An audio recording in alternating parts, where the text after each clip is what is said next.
Tuesdays is known as $2 Tuesdays at WagerTalk.com and SportsMemo.com, where you can get the hottest handicappers' best bet or daily package for only $2.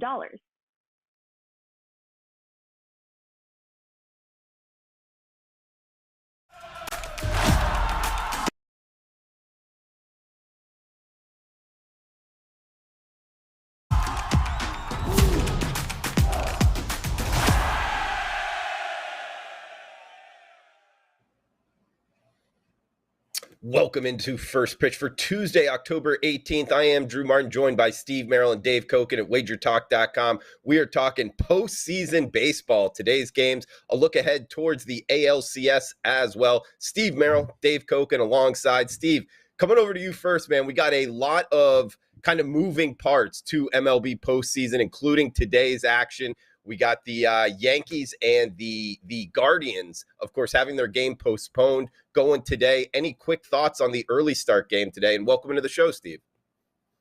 Well, I'll just give you kind of a big general thought on the ALCS, like you said, because it's scheduled to start tomorrow. It is still scheduled, so I guess whoever wins this game is going to have to travel without rest. And I mean, my initial thoughts, when the game did get rained out last night, and even the fact it went to 5 games to start with after the Yankees won Sunday in Game 4, was that this is really helping the Astros. No matter how you cut it, no matter who they play, both the Yankees and Guardians have had to go to an extra starting pitcher now. It's going to really hurt their rotation. Houston finished Seattle off early. They're sitting at home waiting. So I thought Houston was the team to beat in the American League to start with. And regardless how this game plays out this afternoon, it looks like the Astros have an even a bigger edge now heading into the ALCS. Sure. Looking towards the ALCS, Dave, the Astros are going to be heavy favorites, in my opinion, anyway, and potentially 8 games in 9 days. There's only one travel day scheduled for the ALCS series here, Dave. What are your thoughts on today's action and I guess potentially looking forward in the American League? Well, the Astros are going to be huge favorites. Today, I haven't got the slightest idea. I don't know how Cortez is going to be on 3 days rest. I don't know if Savali is going to have any effectiveness after 13 days rest, which is an awful lot at this time of year. I guess if it's close late, you give the Guardians the edge because they get the better bullpen. But I have no clue on this game. Okay. Yeah, I was looking towards the Guardians, maybe plus the 1.5, something of that nature. Maybe a low scoring affair. That's what the market's telling us. Total of 7, -165, -170. That's in the early game, guys. That's 4:00 Eastern, 1:00 Pacific. We got a double header, MLB postseason baseball. The game that, hey, it's starting us off in the NLCS. First time 2 teams that had 90 wins or below for the National League Championship Series. That is the Phillies and the Padres. Dave, coming to you first. Wheeler versus Darvish. Great pitching matchup here. 6.5 being the total. Some shops showing a 7. Pretty competitively priced game here, Dave. About -120. That is the Padres, as low as -115, as you see there on the screen. Dave, what are you thinking tonight in Petco? I made the Padres 106, so no real edge there. Excuse me. Bless you. The most interesting thing to me going into this series, now you wouldn't think this could possibly be the case, but that's such a big mountain the Padres just climbed in beating the arch-rival Dodgers. It's hard to imagine this, but they could actually flatten out a bit here. I mean, it's possible. So maybe a little emotional edge for the Phillies. As far as this game's concerned, on the side, nothing, because it's basically priced where the odds makers have it. I'll lean to the over. I know San Diego isn't hitting it like, they're not exactly crushing the ball. The Phillies are. Darvish was not good against the Dodgers. 3 homers in 3 innings. Wheeler's been okay, but not totally dominant. I can see both teams getting to 3 runs here. And if that happens, you can't lose the over. And I made it just short of 8. So on my numbers, I think you've got not something I'm crazy about. I didn't even give it out as a play. But I would look at the over if you're going to get involved in tonight's game. Okay, interesting look there. Steve, coming to you next. To Dave's point, the Padres beating the Dodgers, big hill to climb. But at the same time, the Phillies knocked off the Braves. Both of them, they're division champions in terms of what division they play in. So, hey, coming at it, Petco Park tonight, prime time. What are you looking at betting tonight, Steve? Yeah, I could definitely see where Dave was going, saying, the Padres, Dodgers, not only did they upset, their arch rival, the divisional, rival, but the Dodgers had one of the best records in the history of baseball this year. Everybody knew they were the team to beat coming into the postseason. So they basically knocked off what was considered the World Series champs. However, the only reason it might not be much of a factor is because, like you said, Drew, the only thing that could come a close second is probably the Phillies upsetting the Braves, right? The Braves are the defending World Series champs. They actually were the defending champs, and also a division rival that they lost out to. So very similar situations here for both teams. Really a similar setup as well. In fact, this is the first time in the postseason this year that the Padres have been a money line favorite in any game. They were an underdog in every single game against the Mets and Dodgers, all 7 games. So it's the first time in 8 playoff games they've been favored. Phillies had barely been favored in any games. They were pick'em and $1.20 favorite in 2 of the games against St. Louis. So this is kind of uncharted territory for both teams. You can almost say which team lets down less, which is kind of what you and Dave are talking about. In football, I always talk about the letdowns happen more on the defensive side, and we see a lot of high-scoring games where the defenses don't show up because it's such a physical sport. I think in basketball, it's the same as well. When teams aren't focused, they play more playground style, less defense, more run and gun. You can maybe make an argument, though, it's the opposite in baseball as opposed to those other sports because the hitters are the consistency in the lineup every day, right? So if there is a little bit of a flat spot, a little bit of a letdown, maybe that'll show on the offensive side tonight because the starting pitchers normally sit every 4 to 5 days. They come and do their job. They sit for another week.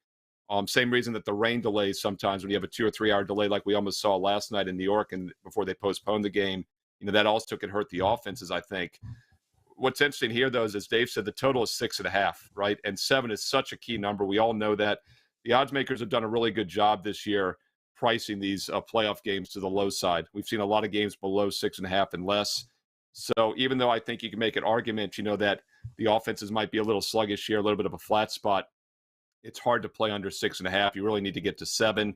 As far as where the market is right now, as we do this show mid-afternoon on Tuesday, a lot of 6.5s over 20. I even see over 25s.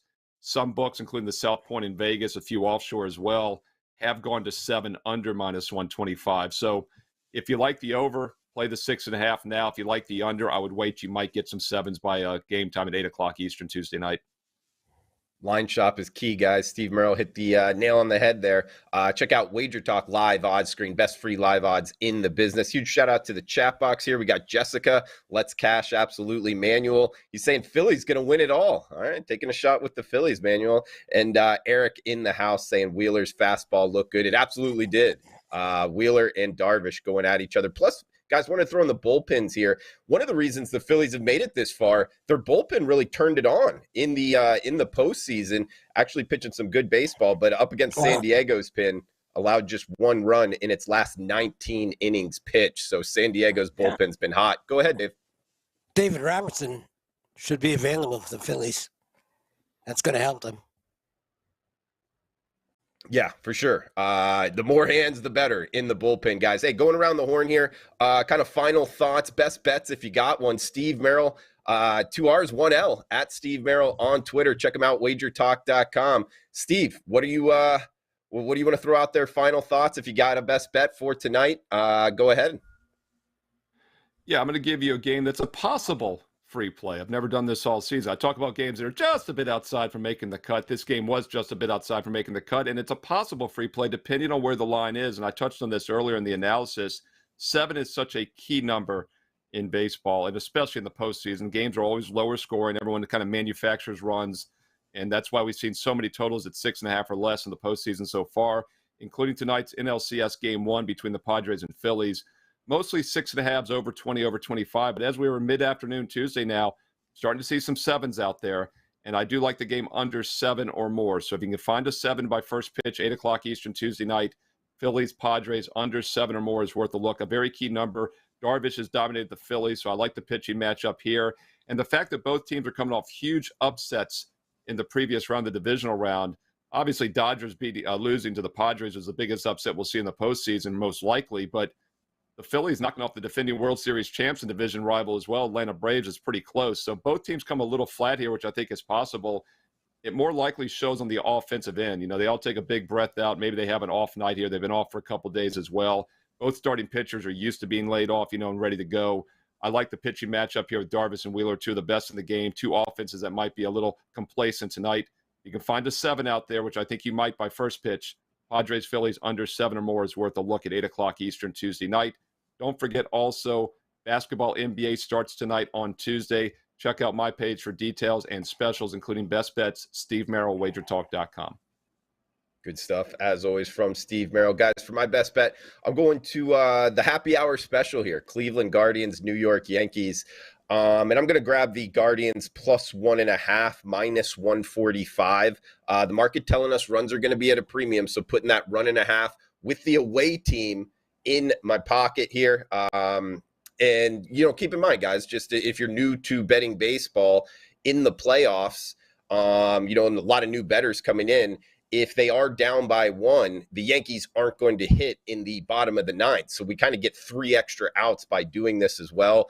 Plus the fact, looking at the bullpen, none of Cleveland's high leverage relievers have pitched since Friday. So it's kind of all hands on deck, kind of short in the game there.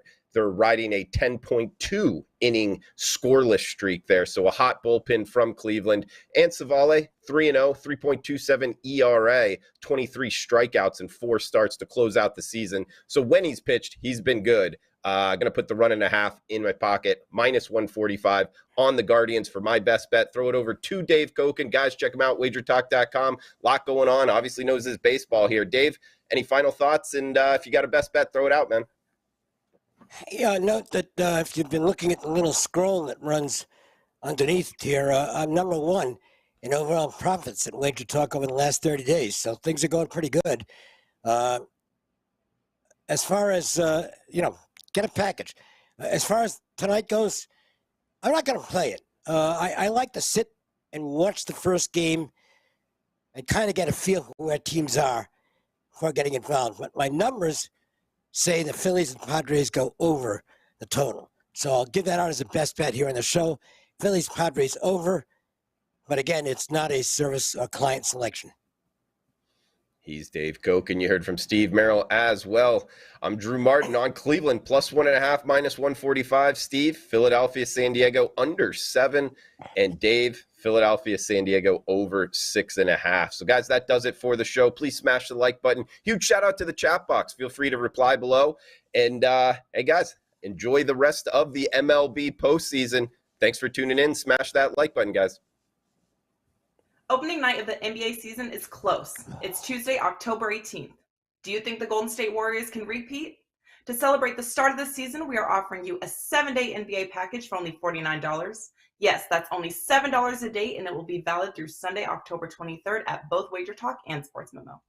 There is no limit to the number of handicappers that you can get. Just head to your favorite capper's homepage.